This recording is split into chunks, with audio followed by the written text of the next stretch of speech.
Assalamualaikum warahmatullahi wabarakatuh. Perkenalkan, nama saya Emma Frinaldierza dengan NPM 239110214 dari kelas 4H dengan mata kuliah Digital Journalism dengan dosen Dr. Rozia SPD MA. Kali ini saya ingin memberikan laporan dari kasus-kasus jurnal tentang kasus-kasus korupsi yang ada di Riau.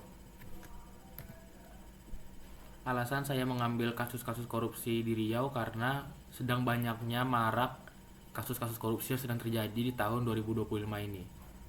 Jadi karena hal itu saya menjadi tertarik untuk mencari jurnal-jurnal dan membuat laporan sebanyak 10 jurnal.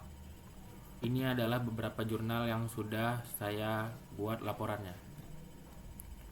Yang pertama ada jurnal berjudul Analisa Hukum Pemberian Grasi terhadap Narapidana Kasus Korupsi Gubernur Riau Anas Mamun yang dibuat oleh Iksandri Rai dan Andrio Shendi Utama. Jadi jurnal yang pertama ini membahas analisis hukum terkait pemberian grasi kepada Anas Mamun, mantan Gubernur Riau yang terpidana kasus korupsi. Grasi merupakan hak prerogatif Presiden yang diatur dalam pasal 14 ayat 1 Undang-Undang Dasar 1945. Namun keputusan pemberian grasi terhadap terpidana korupsi sering menimbulkan kontroversi. Jurnal ini juga menyoroti implikasi hukum dari keputusan tersebut, mengulas Undang-Undang Nomor 22 Tahun 2002 tentang grasi, serta mempertimbangkan aspek keadilan dan pemberantasan korupsi di Indonesia. Keputusan Presiden Joko Widodo dalam memberikan grasi kepada Anas Mamun menuai kritik karena dianggap bertentangan dengan semangat anti korupsi dan melukai kepercayaan publik terhadap penegakan hukum. Berikut adalah jurnal kedua. Jurnal kedua berjudul Problematika Penegakan Hukum Tindak Pidana Korupsi Dana Desa di Provinsi Riau yang dibuat oleh Tri Novita Manihuruk. Membahas tentang problematika penegakan hukum dalam kasus korupsi dana di Provinsi Riau. Penelitian ini menyoroti tingginya angka korupsi dana desa di wilayah tersebut serta kendala-kendala dalam proses penegakan hukumnya. Beberapa hambatan utama dalam penegakan hukum yang diidentifikasi dalam studi ini antara lain perbedaan persepsi aparat hukum dalam menghitung kerugian negara, kaburnya tersangka, kesulitan menghadirkan saksi, serta kenyataan bahwa sumber korupsi tidak hanya berasal dari dana desa. Penyelesaian hukum dilakukan dengan menjatuhkan hukuman pidana, denda, serta pidana tambahan bagi para terpidana. Meskipun beberapa di antaranya tidak membayar uang pengganti yang ditetapkan oleh pengadilan, studi ini menyoroti perlunya sinergi yang lebih kuat antar penegak hukum serta peningkatan transparansi dan akuntabilitas dalam pengelolaan dana desa untuk mencegah tindak pidana korupsi. Jurnal ketiga berjudul Mengungkap Kasus Jembatan Siak sebagai Dampak Korupsi Politik di Riau yang dibuat oleh Nabila Marsiade Tama Ginting dan Ichwan Ria Aziz. Kasus korupsi politik pada penjelasan jurnal ini adalah tentang pembangunan jembatan Siak di Riau. Korupsi dalam proyek mengakibatkan keterlambatan pembangunan selama 10 tahun dengan anggaran yang membengkak hingga 455 miliar rupiah. Praktik korupsi melibatkan sejumlah pejabat tinggi daerah yang menerima suap dan gratifikasi, sehingga menghambat penyelesaian proyek dan merugikan masyarakat. Penelitian dalam dokumen ini menggunakan metode yuridis normatif untuk menganalisis berbagai perspektif hukum serta efektivitas penegakan hukum terhadap kasus tersebut. Selain itu, dokumen ini juga menyoroti ketidakkonsistenan dalam sistem hukum yang menyebabkan adanya perbedaan pandangan dalam menjatuhkan hukuman pada para pelaku korupsi. Penelitian ini menekankan pentingnya reformasi hukum dan penelitian kapasitas lembaga penegak hukum dalam menangani korupsi politik secara efektif dan adil. Kasus Jembatan Siak menjadi contoh nyata bagaimana korupsi politik dapat berdampak luas terhadap pembangunan infrastruktur dan kesejahteraan masyarakat. Oleh karena itu, diperlukan penerapan tata kelola yang lebih transparan dan akuntabel, serta pengawasan yang ketat terhadap proyek-proyek pemerintah yang mencegah untuk adanya kasus serupa yang akan terjadi di masa depan. Berikutnya ada jurnal berjudul Analisis Kasus Tindak Pidana Korupsi Alih Fungsi Lahan Kawasan Hutan Lindung di Indragiri, Riau terhadap Surya Darmadi yang dibuat oleh Asrofi Yudha Dinata dan Ichwan Setiawan. Pada jurnal ini kasus tindak pidana korupsi terkait alih fungsi lahan kawasan hutan lindung di Indragiri Riau yang melibatkan Surya Darmadi, yaitu pemilik PT Duta Palma Group. Kasus ini berawal dari pemberian izin lokasi dan izin usaha perkebunan oleh Bupati Indragiri Hulu pada periode 1999 sampai 2008 kepada beberapa perusahaan yang dalam kelompok usaha tersebut. Akibatnya terjadi konversi lahan secara ilegal yang merugikan negara hingga 100 triliun rupiah dan menyebabkan kerusakan ekosistem hutan lindung. Surya Darmadi divonis 15 tahun penjara, didenda 1 miliar serta diwajibkan membayar ganti rugi dan kerugian ekonomi sebesar 41,9 triliun rupiah. Dalam penelitian ini digunakan pendekatan hukum normatif dengan penganalisis peraturan undang-undangan terkait serta studi kasus serupa. Dokumen ini juga menyoroti dampak kerusakan lingkungan akibat konversi lahan yang tidak berkelanjutan, peran kebijakan tata ruang dalam memfasilitasi korupsi, serta tantangan penegakan hukum dalam kasus serupa. Kesimpulannya, kasus ini menjadi contoh nyata bagaimana korupsi dalam dalih fungsi lahan dapat menyebabkan kerusakan lingkungan yang luas dan merugikan perekonomian negara.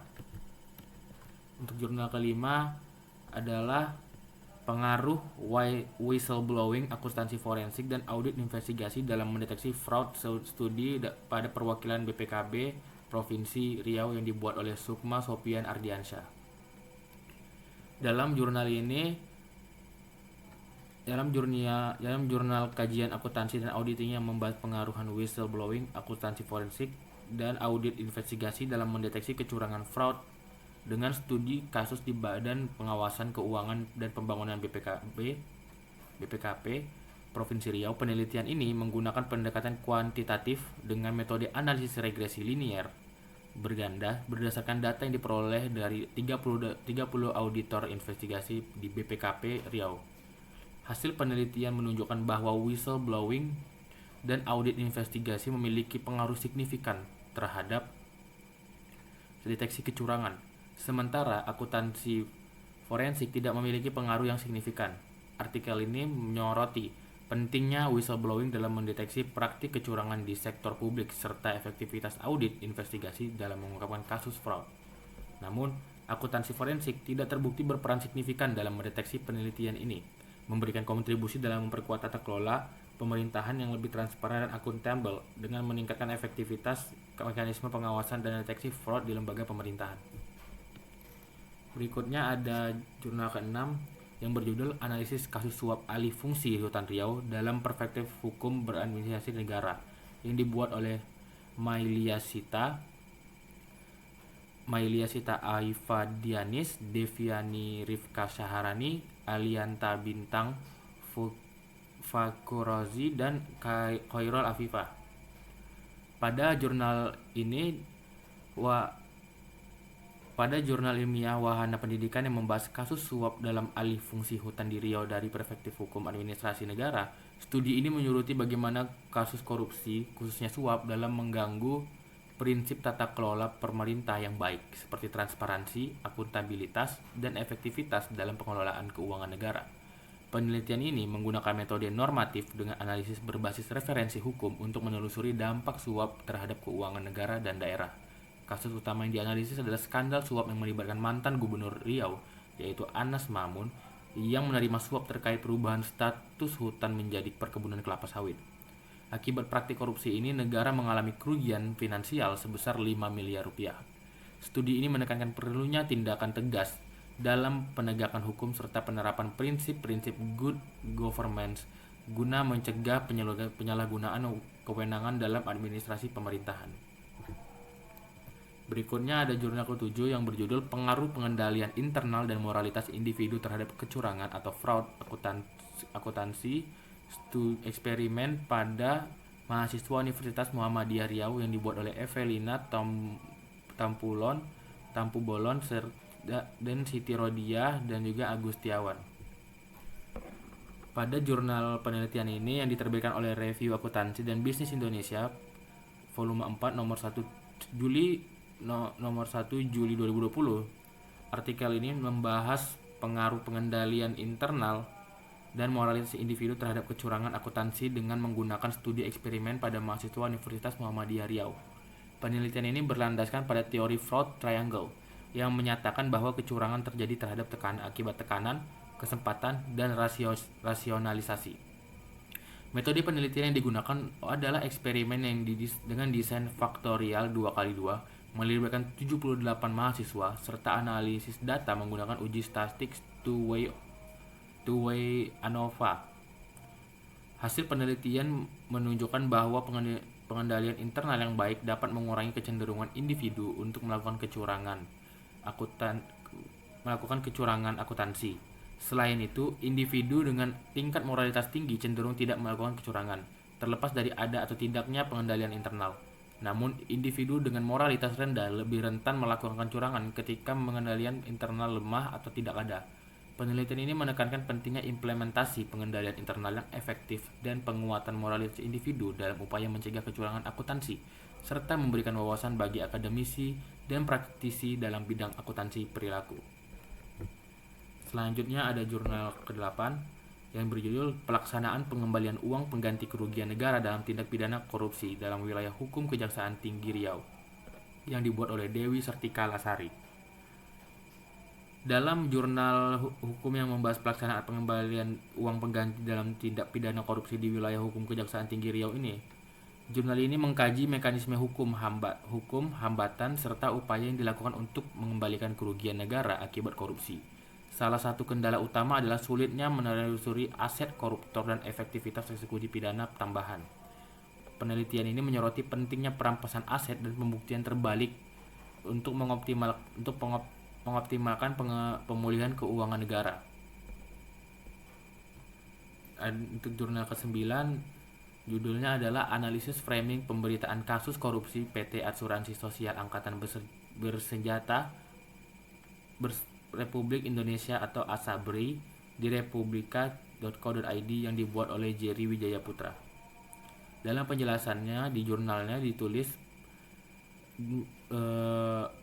dia menampilkan bagaimana republika.co.id menampilkan peristiwa korupsi ASABRI, termasuk tokoh-tokoh yang diberitakan sudut pandang yang diambil, serta menilai moral yang ditekankan dalam pemberitaan. Hasil analisis menunjukkan bahwa media memiliki peran aktif dalam membentuk persepsi publik dengan memilih fakta tertentu, menonjolkan aspek tertentu, dan menyajikan berita dalam konstruksi tertentu. Dan terakhir, jurnal berjudul Kepemimpinan Politik Lokal untuk Pengolahan Hutan Berkelanjutan, kasus di Provinsi Riau yang dibuat oleh M.Y. Tiastinov, Auradian Marta, Wan Asrida, Hanas Hasanuddin dan Ishak. Dalam penjelasannya, di jurnalnya membahas tentang peran kepemimpinan politik lokal dalam pengelolaan hutan berkelanjutan di Provinsi Riau. Studi ini menemukan bahwa meskipun telah ada strategi seperti perencanaan pengelolaan, pencegahan konflik, kebijakan penanggulangan kebakaran dan rehabilitas hutan, hasilnya masih belum optimal. Tantangan utama yang dihadapi oleh korupsi dan lemahnya komitmen politik yang menyebabkan deforestasi dan konflik kehutanan terus berlanjut. Itu adalah beberapa jurnal yang sudah saya buat laporannya. Kesimpulan yang bisa saya ambil dari jurnal-jurnal yang sudah saya buat tadi, laporannya adalah bahwa korupsi akan selalu berakhir pada tindak pidana, namun bukan berarti korupsi itu bisa dilakukan begitu saja. Seperti banyaknya hukuman-hukuman yang telah diberikan, namun masih tetap saja banyak orang atau pejabat yang bisa korupsi. Dan kemungkinan tidak hanya berhenti sampai di sini, korupsi-korupsi yang sedang terjadi di Indonesia terlebih lagi, kemungkinan akan terus banyak korupsi-korupsi yang lain terkuak di negara ini. Itu dia hasil presentasi saya. Assalamualaikum warahmatullahi wabarakatuh.